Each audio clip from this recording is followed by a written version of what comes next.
Now it's time to grow the digital literacy of family carers.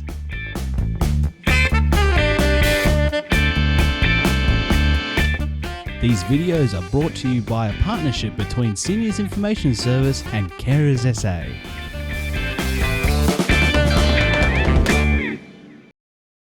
Seniors Information Service and Carers SA acknowledges and respects the traditional custodians of country throughout Australia and their continuing connection to land, sea and community.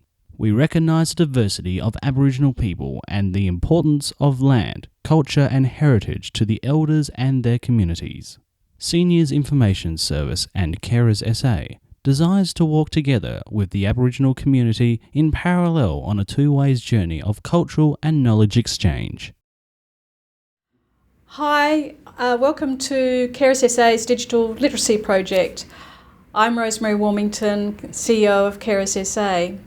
Carers SA is delighted to have teamed up with Seniors Information Service to deliver this series of workshops for you on videos so that you can better understand the internet and digital devices. Digital literacy is important for us all, now and into the future. It's particularly important for family carers who must find information, support, advice online and also to connect with others. We know that you'll find this series of workshops helpful to you in learning new skills and ideas.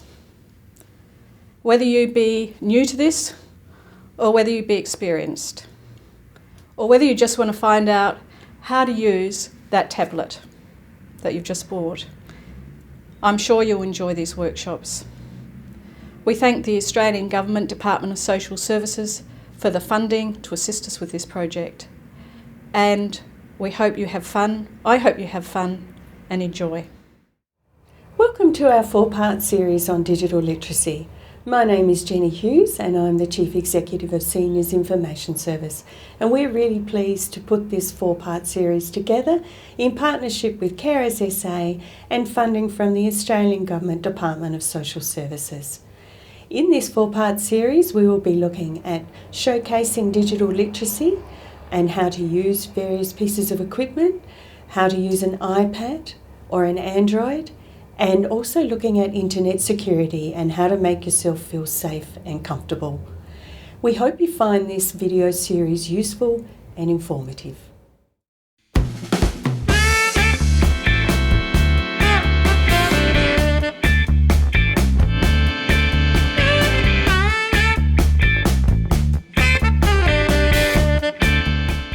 Now it's time to learn how to be safer online with Sasha.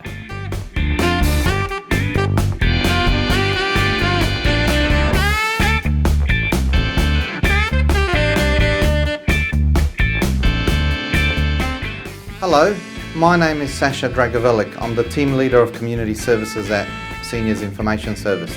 And in this session today we're going to look at internet and cyber security. We're going to look at a range of problems out there, including scams, identity theft, and a whole bunch of stuff online that you may need to be aware of. So we're going to look at the do's and don'ts of internet and cyber security. We certainly hope that you get some valuable information as to the sort of things that you can do to keep yourself safe and secure whilst on the internet or using digital devices or using electronic media as well. So we're going to start off with scams, and in our definition of scams we've got scheming, cunning, assertive and malicious as far as scams are concerned. And a scam is a dishonest attempt to trap you into parting with your money. It's as simple as that. Most of the time people are wanting to gain financial benefit out of scamming you or others or your family. A scammer may make a personal approach by email, on the phone, text messages or in the post, and they offer you a whole range of things that, let's face it, are too good to be true. And often that's one of the measures It's a good old indicator or a good old measure. If it's too good to be true, it probably is. Now, scams come in all types of manners. We've got banking and online account scams, we've got health and medical scams, investment, or affectionately known as the get-rich-quick schemes, and to this day and age, there are ample get-rich-quick schemes out there. Lotteries and competitions, dating and friendship is a really big one these days, and money transfer. You might be aware of the ones where we get, offers from overseas of millions of dollars for you to take care of while something happens. And of course, scams are now coming in through mobile phones, especially with the smartphones, which are pretty much a small computer in your hand. You get a lot of these scams come through.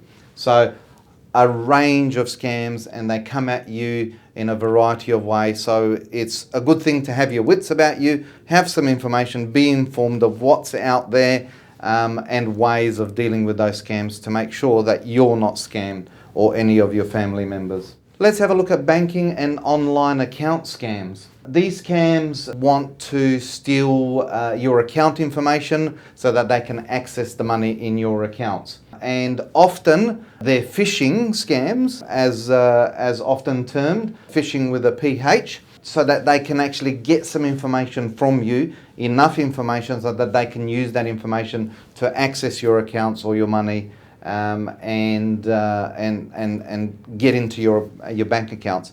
And all these scams, they sound so real. They are so convincing. They use a lot of the logos that a lot of the banks use as well, and a lot of the terminology as well. But there are some telltale signs that suggest that it might not be the real thing, and it's worth knowing those sort of things. So really, the do's and don'ts for banking and account scams is don't send money to anybody until you're sure about that person and you know exactly who they are, and never follow any links from your email. Type in the address yourself. So if an address comes up, don't press that link, go over to the internet, type that address in. If it's proposing to be that bank, go and look up that bank yourself online, rather than follow those links, because those links will take you to their sites. And please remember that money laundering is a criminal offence. So don't agree to transfer any money from overseas for your safekeeping or that sort of stuff, because, as we said, money laundering is a crime. Can I also, while we're at this point, acknowledge SAPOL, where a lot of this information does come from, a lot of the content information. They've worked with Seniors Information Service in the past to actually bring this information together. So just acknowledging SAPOL there with regard to this.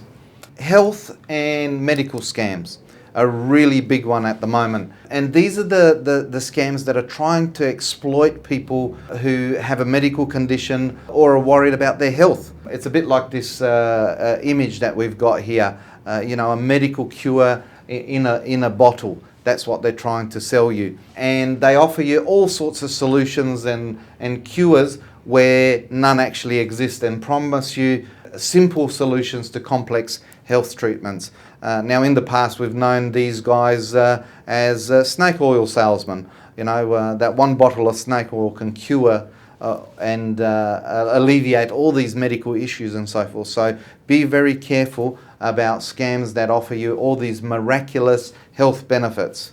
And there's a lot of them at the moment on the internet, through emails and your mobile phones. The interesting thing about these medical scams and the offer of these miracle cures, they're going to cost you a lot of money. So often you find slimming tablets or bodybuilding tablets or miracle cures are going to cost you hundreds and hundreds, if not thousands of dollars to access. The other danger, I suppose, is if you play or use some of this so-called medication or treatments, there's also a risk and a danger to your health as well, because they may not be proven medical treatments, they may not have been tested, and the people that are selling it to you are not qualified health professionals. So the advice that comes with it often can be very, very risky and dangerous as well. So be careful of those medical ones. Always seek advice from your own doctor or health professional. So if something sounds really good and it might be something that may help you with your medical issue or health, grab those details down, go and see your medical professional and talk to them and get some appropriate advice on that. Remember, there are no magic pills or safe options for quick weight loss or quick treatments and so forth. Check with your medical professional first. Investment scams. I'm sure many of you have come across these where you can actually get phone calls and emails about these amazing offers where you can actually invest in companies and shares and property and all sorts of stuff, and that often they claim it's based on this secret information that they know. So again, be careful with those investment scams as well out there, because they do exist and they're prevalent at the moment. And it could be a whole bunch of things. Investing in buying a proven gambling software that allows you to place bets and get extraordinary winnings in a variety of gambling situations, whether it's sports gambling or horse racing and so forth, greyhound racing. They're offering it as an investment because you're investing in this software program and you're going to get this return. So be aware that that's also there, and it's a known scam that's been reported on. A big one, and you've probably seen a lot of this yourself, are the lottery and competition scams, where you get notices from the big UK lottery or the American lottery or some island lottery worth millions upon millions of dollars, hundreds of millions in some cases, and you need to send some money overseas and buy that fake lottery ticket, and they may even proclaim that you've won the first stage of it or the second stage of it, and now to collect and go into the third one you just need to pay them some money or stuff. So be very careful of those as well, because they're wanting you to pay money to access your prize and money as well. And look, they look so real. They have fancy certificates and gold embossment on the paper and so forth. So they can look very, very real. But again, there's a lot of lottery and competition scams out there as well. If you've been told, somebody rings you up and says, "Hey, congratulations, you've been a winner of a $2 million lottery that you've been in." If you haven't entered any lotteries, well, that's a sign that you probably haven't won anything. So you might want to just hang up the phone, delete the email, and throw away that crazy letter, because you're going to be drawn into that scam. Always seek financial advice and legal advice before you're going to send money, especially to overseas and unknown people or organisations. So do your homework and get that financial and legal advice. And please don't ever give your banking details to somebody that you don't know. You've got to be sure that they are the right person and you know who they are before you give them your banking details. Dating and friendship. Unfortunately, over the last many years, this has been a tremendous scam, and there's been TV programs about it, on documentaries even, about the dangers of dating and friendship scams over the internet, especially through emails. And these scammers always target really vulnerable people. So they use dating sites and chat rooms to contact people, and they appeal to people's romantic and compassionate side as well. So if you meet somebody on the internet, on a dating site, they'll usually have a picture or a photograph there.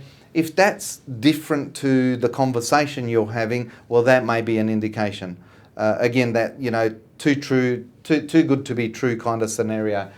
So compare their picture or their photo with the description they've got there and see if that matches up. The other thing that they do is just after a few contacts, they want to start getting even closer to you. So they might want to sort of say, well, let's now converse by email or by instant messaging or by phone instead. And that also might be a little bit risky, especially if they're insistent that they want you to do that you want to move away from that platform after those first few interactions to other forms of communication. What they tend to do is after they've got your trust, they're going to tell you an elaborate, fantastical story about their situation or something like that, and then they're going to be asking you for money, gifts, or your bank account details, credit card details. So this is a sign that perhaps it's not a genuine relationship, but a scam, a relationship scam. They continue to ask you for money, but they never actually visit you. So again, another sign there. And if you don't send money straight away, their emails and their phone calls become more desperate, more persistent, and more direct as well. So they're some of the things that you need to be very careful of in when we're dealing with relationship and dating kind of scams. Some telltale signs there as well. Okay, so the do's and don'ts. Be careful about sharing personal information on social networks. Always consider the possibility that the approach may be a scam, so be a bit suspicious to start off with. Tell somebody if you ever arrange to meet a stranger somewhere. Make sure family and friends know that that is the case, so that you consider your safety first in those situations. And think twice, perhaps even more than twice, before you send money to somebody who you've recently met online.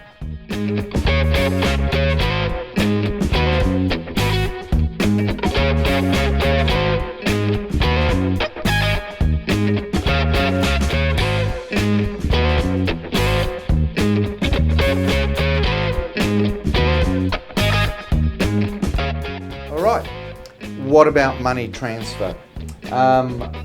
It's often referred to as the Nigerian Scam, and it comes in as a letter where you need to contact them and provide them with your bank details so they can transfer a whole bunch of money, keep safe for them, and then there's a return on that as well. And of course, internet banking makes it so much easier to do a lot of these electronic bank transfers, and you can transfer it anywhere in the world in just minutes. So be very, very careful when it comes to these kind of scams. The challenge, I suppose, with being able to transfer money so easily now electronically worldwide has increased the numbers of scams in this area, and the types of scams as well, where people are trying to trick you, to deceive you, to send money overseas as well. So make sure you know exactly what you're doing. And again, get some advice from somebody before you take action to do those sort of things. Make sure that you know exactly what you're getting yourself into. You often receive, that request out of the blue to help somebody in another country, Nigeria, Iraq, and other places. The offer sets out a long and often sad story about why the money cannot be transferred, and usually involves inheritance or profits from natural resources, which the scammer is trying to protect. So there's some, indicators, because we've seen a lot of this, and therefore they have a similar pattern in how they do that. What are the warning signs? The email or the letter is very polite, but in broken English, and the amount of money asked for is usually very, very large. You are offered a percentage of the total amount transferred in return of your assistance, and the scammers may promise huge rewards or what looks like an easy way to make money. All you have to do is just hold this money in an account for us, and the return for you is enormous for very little effort. Certainly a warning sign with big bells. Again, if you're not sure, ask somebody, get some advice. Other scammers trick people who are trying to buy or sell products over the internet. Be very cautious about sending money to someone you don't know. Remember that once you send the money, it can be very, very difficult to get it back, especially from overseas. As you can see the figure here, that in 2014 there was a total combined more than $9 million in those sort of scams, and I'm sure the figure is a lot bigger than that. So yes, be very, very careful with those kind of scams as well. All right, an oldie but a goodie are the chain letters and the pyramid schemes. They're alive and well, and there's still a lot of chain letters out there and pyramid schemes that, you know, offer you a reward or a consequence if you don't actually participate. And usually with the chain letters, one of the oldest scams around, you know, if you don't take action, well, then something bad's going to happen to you. But if you do take action and you participate, well, then you're going to get some rewards out of there. They're promoted by people that you might know or trust, so you might get information from people that are already involved in it. So it could be a relative, a colleague, a friend. So therefore it seems to be more legitimate. But again, be very careful, because the messages of these scammers, as they filter through the people you know, are very, very powerful and very convincing. But they might not be realising themselves as a family member or a friend or a colleague that they're also participating in an illegal scam or a scheme of some type. So be very careful there as well. These kind of scams are very easy to spot if you know what you're looking for. You're offered a chance to join, be part of a group, a big group of people, or a scheme or a team where you need to recruit new members. So the way that you get reward in this particular scheme is by you going out to your family, friends and colleagues and convincing them to join and pay money. And therefore that's a great indicator to say, okay, well, am I part of a pyramid scheme of some kind if I've got to go and recruit all these people to actually pay money and become part of this scheme, just like I was recruited by somebody as well. Usually there's a big upfront cost, so to join you have to pay considerable amount of money, hundreds, sometimes thousands of dollars, and usually there are no goods or services offered, but other times there is, or very little in that kind of stuff, perhaps information booklets or so forth. Be very careful with that. It's really interesting because the promoters of these schemes often make claims that the scheme is totally legal. It's all cool, it's all above board, but again, it's just one of those scams. Now, chain letters, they promise huge returns, or they tell you, as we said earlier, that if you don't participate, then you're going to get a whole bunch of bad luck or some consequence as a result of it. They're also going to claim that people made a fortune as a result of taking part as well. And we go back to the good old measure of whether these things are any good or not, is if it looks too good to be true, it probably is. Mobile phone scams, obviously on the increase, because now we have smartphones like the one that I've got here now. So pretty much it's internet and computer in your hand. So a lot of stuff is actually coming through there as well. And you can access the internet, or you can get text messages, or it can come through your social media on your mobile phone now. So they might come through from somebody who you know. They might show up as a missed call, and then you call them back by redialing and so forth, especially if it's a number you don't recognise. And again, you might be offered free or cheap ringtones or chances to win fantastic prizes, and you might be subscribing to a whole bunch of stuff that costs you a lot of money. Again, they're trying to get a financial gain from you, get hold of your income or your money. When you reply to these messages and calls, you might find yourself disappointed in the product, or you've signed up to a service you don't really want or can't stop now. So you could be left facing a huge phone bill, and we know it's happened to a lot of people where they've received this service or a ringtone, or subscribed to a whole bunch of ringtones with a big bill at the end of it, again trying to get your money as well. So the best thing to do is delete those messages and ignore those calls if you are getting them. And there's a couple of icons there just showing what they actually look like. Just be careful. Secure your mobile phone. Make sure that you've got a password on your phone and a PIN on your SIM card. Set up your device to automatically lock, so after a minute or two of not using it, it locks. Consider installing some security software from a reputable provider. Stay with reputable websites and mobile applications, places that you know. Provide stuff often with your carrier. There's some really good services that they provide. And be very careful about allowing third-party, unsigned applications to access your personal information, giving people permission to access your information on your phone in return to see an image or a video or something like that. So that's a really important thing to be very careful, because you'll always get that, you'll see this video and you think, oh, well, that looks really interesting, I want to watch that, and you click on it and then it says, we'll give you access to the video if you allow us to access information on your phone, and if you do that then they can download some of that information, your personal information from your phone. So be very careful. Is it worth watching that video in exchange of your personal information? I think not. Don't click on any unsolicited or unexpected links. If you haven't asked information from that company and you're getting it, you might not really be interested in it. Check your phone bill for unusual data usage to see if you're paying for stuff or there's stuff that's happening there, any premium rates, things that you haven't ordered, and do something about it straight away. Check for updates on your phone's operating system regularly and make sure that you update that, because as part of that there might be some security software that is upgraded to make sure that it protects you from a lot of those kind of scams or viruses and things like that. And be smart with your Wi-Fi and your Bluetooth usage. You might not want to walk around the city with your Wi-Fi on all the time. Only turn it on when you actually need it to access some information. Otherwise you're leaving yourself open to a whole range of people perhaps tapping into that Wi-Fi band for you.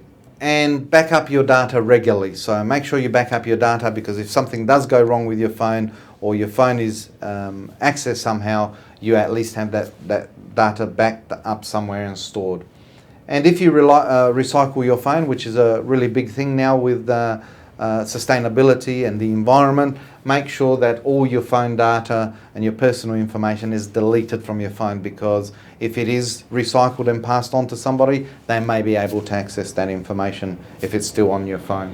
Ask your provider and manufacturer about mobile tracking and the ability to remotely wipe your information stored on your phone if it's lost or stolen. That's a feature these days that you can get on your phones and your devices. And you can do that in advance, so that if something does happen, then you can remotely wipe all the data on there and it won't fall into the wrong hands.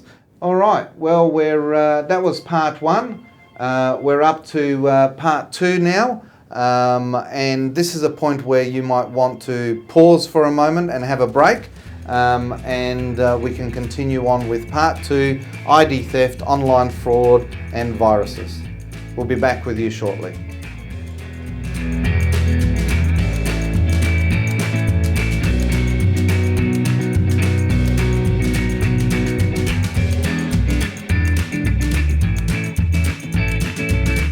All right, well, welcome back to part two of Internet and Cyber Security. And like we said in part two, we're going to deal with ID theft, online fraud and viruses. So ID theft is becoming more prevalent now, people wanting to get as much identification, your identification, and then use that in a range of fraudulent things and also scams and so forth. So they are trying to steal money and gain other benefits by pretending that they are somebody else, and they do that by having that person's identity. So it can be really financially and emotionally devastating for you. And there's been some documentaries around that sort of stuff where people have borrowed money from banks in a person's name, and then that person has gone through a range of problem, stress and so forth as a result of it. So it is quite prevalent these days, so it's something worth keeping an eye on. It can occur in many ways, from somebody using your credit card details to illegally make purchases, to having your entire identity assumed by another person, and they open bank accounts, they take out loans like we said, and they do illegal business under your name. So they completely pretend to be you using all the identity that they've been able to scam off you.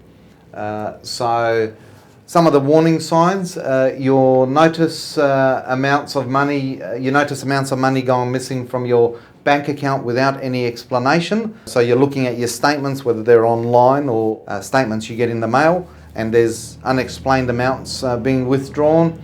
You receive an email, an SMS or a phone call out of the blue asking you to confirm your banking details, and you find that often your bank doesn't ask you to confirm your bank details through those methods in that way, and the caller pushes you to provide personal information and discourages you from checking if it's a genuine request. Oh, you don't have to worry about it. I'm just asking this information for your benefit, but yeah, just give me your account details and so forth. So be very, very careful with that.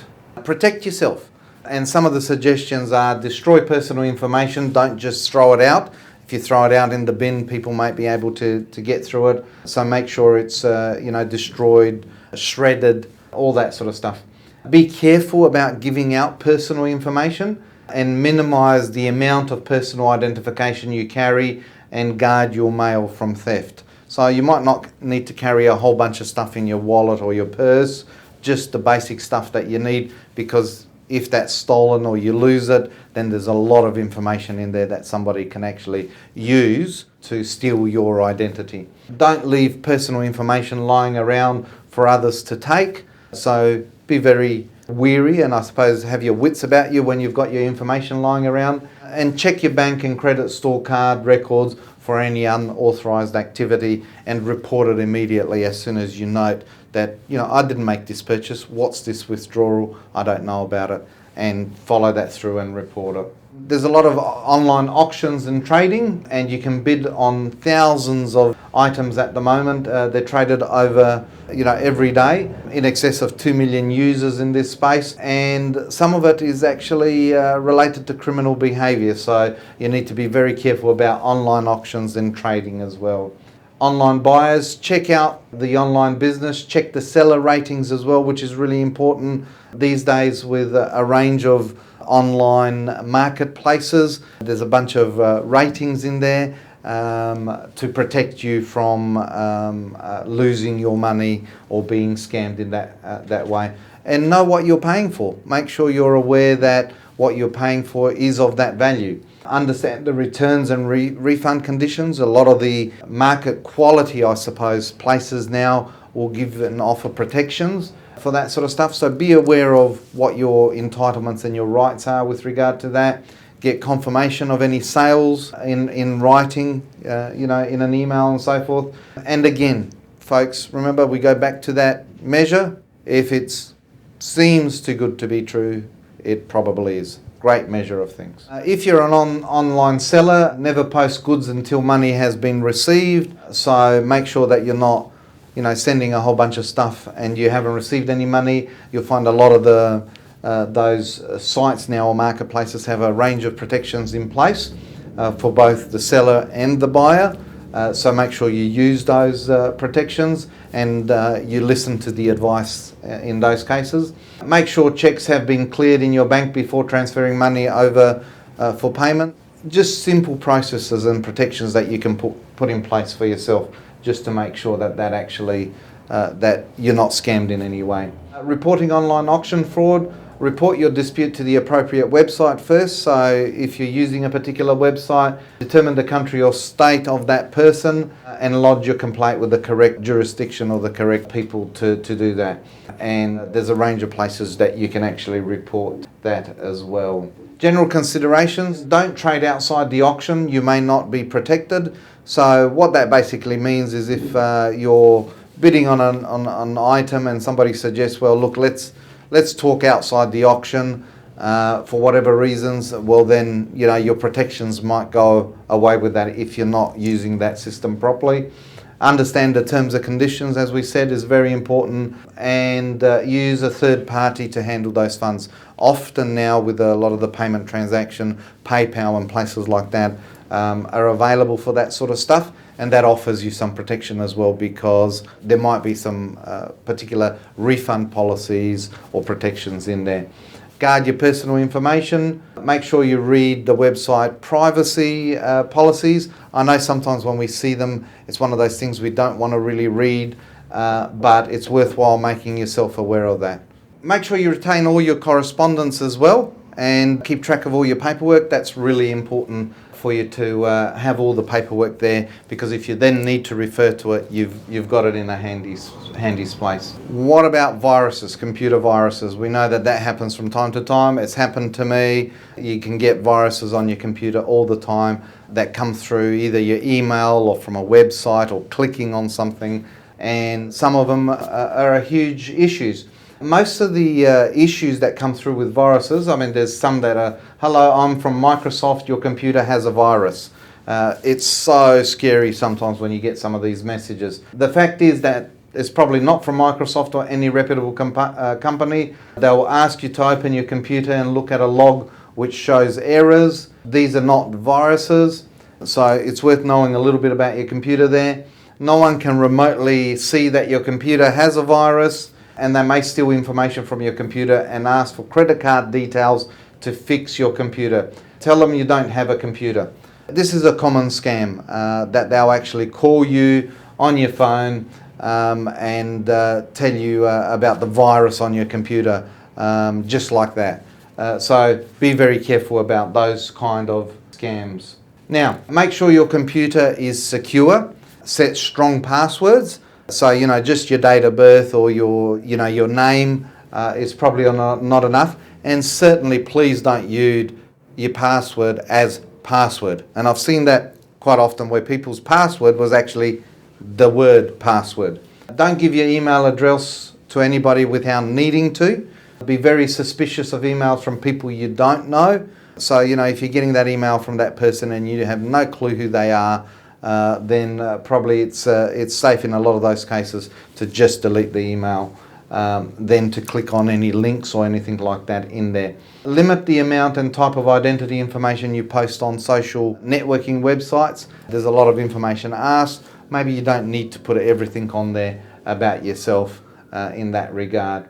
And when shopping online, use a secure payment method such as PayPal, BPay, or your credit card. In fact, nowadays, if you're really wanting to be cautious about payment on the internet, you can even go down to places like Coles and Woolworths or Big W, and you can get these special internet credit cards. You can go down to the Australia Post as well, and they have special loadable credit cards, which is not your main credit card. You can put $500 or $200 on there for the purchase, use that, and it has no connection to your account or your bank or anything like that. So there are some really, really safe methods to do that. Or just buying those particular iTunes or gift cards that you can use as payment methods online.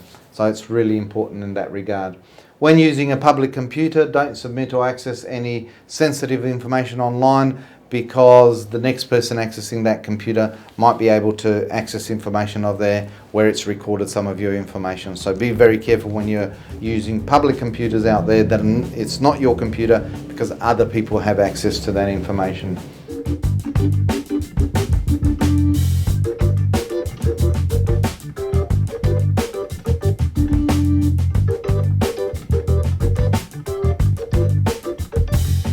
Preventing malware and viruses. So malware are types of viruses or programs that can do harm to your computer and access information and so forth. So make sure that you've got proper security software and you update it regularly. And there's a range of free software now that's available online that an IT expert or somebody that's really IT savvy, computer savvy, can help you with. And you can download that software onto your computer, which will protect you against a range of different viruses and malware there. But bearing in mind that nothing is perfect and you're never 100% protected, but it will take care of most of those things. But it's really important that you update it regularly, because any new stuff that is introduced, your software program can catch that if you're up to date with that. Turn on automatic updates so all your software receives the latest fixes. And that's really important. You can do that at night, when you're not using the computer, that your computer is automatically updated and it makes sure that it has all the protections in place that you need on your computer, so that it's not, accessed or stuff is loaded onto your computer that you don't want. Stop and think before you click on links and email attachments, a really important one. Look at the email. Is it from somebody I know? Is it about something that I'm dealing with at the moment, a question or information that I've requested? Because clicking on those links can give access to people to download those viruses and stuff on there. And even the most innocent looking links and videos and pictures and so forth can have a software program that may download a virus to your computer. So please be very, very careful. Stop and think before you share any personal or financial information about you, your family and your friends. We're going over some of this material, but it's really for emphasis. Giving out your information to people you don't know is risky and it's dangerous. So make sure that you're giving it to people you know, and there is a purpose for that information that you're giving it out. Be very careful and guarded of your personal and your family information. Before you dispose of your computer, make sure you remove all traces of personal data, and there is information about there on how to delete that information from your computer, so that if it's recycled or ends up somewhere, that information is not able to be accessed by others. So be careful with that. And keep informed about cybersecurity risks. Make sure you check sites like the SAPOL website or the electronic crime section. There are a variety of places that tell you about the latest scams. So if you do get something like that, you can say, oh, I've read about that, this is what I do with it. So keeping informed about those sort of things and what's happening out there in cyberspace may be a protection in itself as well. So stay up to date with those sort of things as well. Spam. Now, I'm not talking about the stuff in the blue tin that you buy in the supermarket that's, edible spam. I love it. I think it's fantastic, especially for camping and that sort of stuff. But this is the stuff that is information, unsolicited information and junk mail that comes through email and a variety of otherwise. It's unwanted messages about a whole range of stuff that come to your account. And you can, if you're getting a lot of spam or unsolicited information, you can actually report that information. Again, if you have the right software programs downloaded to your computer, you'll find that those security programs will also filter out a lot of that spam and junk mail, and especially if they detect links in there that could be questionable. So it's worth making sure you have the most up-to-date security on your computer. All right, we're going to talk a little bit about cloud computing. That's a new term that in the last couple of years has, started to snowball and become part of our computer and internet language. What is cloud computing? Cloud computing is where you as a user or any user can store information and data out in what we call the cloud. So not on your computer, not on your device, but out on the internet on a server somewhere or somebody else's computer. So it's no magical sort of cloud space, but it's just another computer. And by storing your information, you can use their space on their computer to do that. And often a lot of places now offer you free off-site storage or off-device storage or storage in the cloud, which makes sense sometimes for a variety of reasons. So that's simply what it is, that you can store a lot of that information off-site on somebody else's computer or server. What are the challenges of cloud computing? And there's a lot of discussion. It's a very new thing at the moment about this. So you need to be informed about cloud computing to make sure that you use it to the best possible way that's of benefit to you, but also minimises the risk and the harm as well. There's some concerns about security and privacy of information that is stored in the cloud, and also the ability of people that are not authorised to access your information, accessing that information because it's stored somewhere.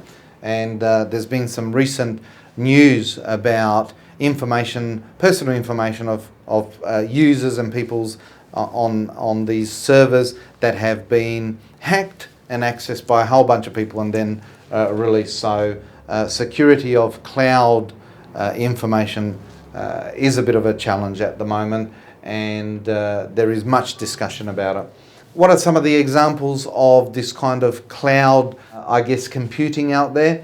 If you're an Apple user, you might be aware of iCloud, where you can store photos and you can store contacts and you can store a range of things in the iCloud. There's a software program called Dropbox, which I use. So it's a way of sharing files with family and friends that are located elsewhere. So rather than giving them a flash drive or sending them an email, I can transfer big documents to Dropbox and then they can access that information almost instantly. Hotmail and Gmail now stores a lot of your information, so instead of having all my email downloaded onto my computer, my emails, both my replies and my interactions with people are stored in the cloud on a server somewhere, and I can access that information from any browser via Hotmail or Gmail. Then there's OneDrive, Asana, Google Docs, Trello. There's lots of programs that are actually operating out in the cloud, out on the internet, that we can store documents and share documents with other people as well. People use it for personal uses. A lot of business users are using it to carry on business because they can access this information from anywhere in the world rather than a physical computer. So tips for safe cloud computing: ensure that you use strong passwords for your account so people can't get in there. Avoid sharing sensitive information over the cloud. That depends on your comfort level of what kind of information you're going to put in there. And research which cloud computing solution is most appropriate for your needs. Obviously, there are solutions for business, solutions for personal stuff. You need to understand which is best for your needs. So getting informed, again, is a really important aspect of being safe on the internet and in cyberspace. All right, well, look, we're getting to a summary now of what we've been talking about. So we're going to go through some top tips just to recap what the do's and don'ts are of internet and cyber security. Number one, think twice. So if a deal looks too good to be true, it probably is. Going back to those old, catchphrases there as a reminder, think twice before you do that. Install software that protects your computer from viruses. So make sure you understand what's available and what protection levels you get. Some you may have to pay for, others may be available for free. Talk to somebody that's internet savvy, that knows about these things, and get some recommendations for people that are using them. Protect your identity. So keep your details private. The more people you share your identity with, the more people will have access to that information. And a suggestion of shredding your documents containing personal info, because again, if people get hold of those documents, then they can use those documents. And only pay via secure payment methods online, and we've discussed several of those.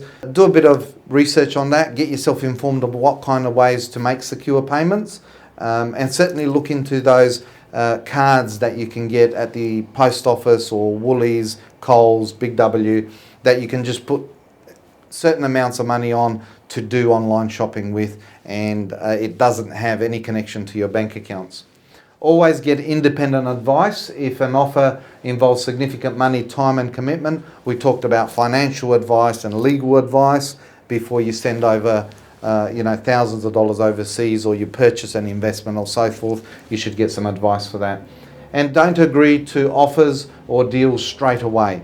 Tell the person that you are not interested and that you want to get some independent advice before making a decision.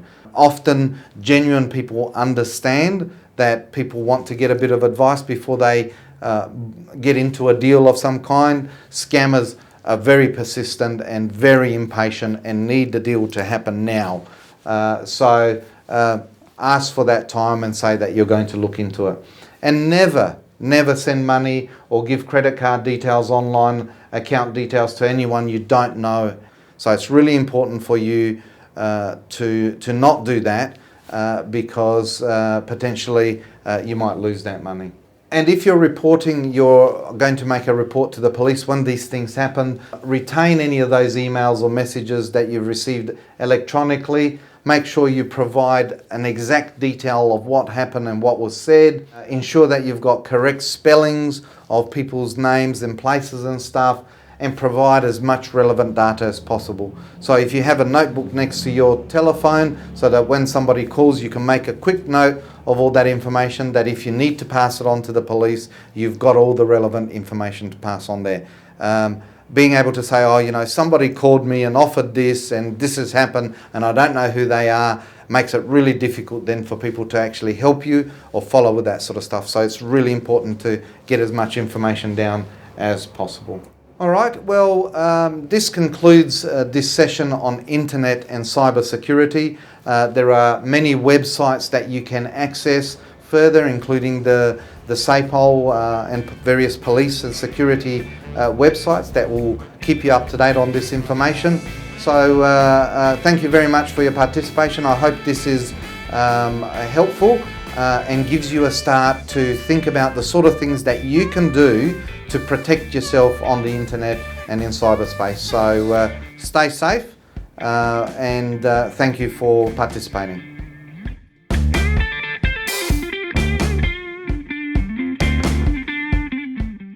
These videos were made possible through a partnership between Carers SA and Seniors Information Service. For more information on these courses, contact Carers SA or Seniors Information Service using the numbers on screen.